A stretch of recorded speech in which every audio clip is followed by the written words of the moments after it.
Tuloy sa pagkilos palabas ng Philippine Area of Responsibility ang bagyong Esther pero magpapatuloy pa rin ang pag-ulan sa bansa. Alamin na natin ang latest mula sa ating resident meteorologist, Ginoong Nathaniel Cruz. Mang Tani.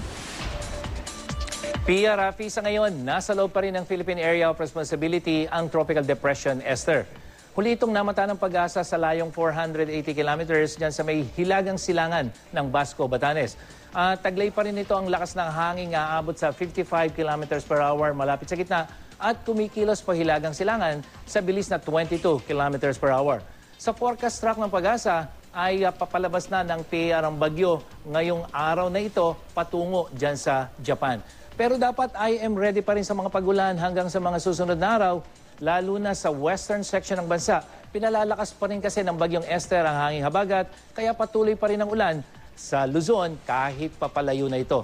At kung titingnan ang wind map ng The Weather Company, isang panibagong sama ng panahon ang posibleng mabuo dyan sa loob ng PAR sa susunod na 24 oras. At makikita nga itong sirkulasyon dito sa may northwest ng Luzon.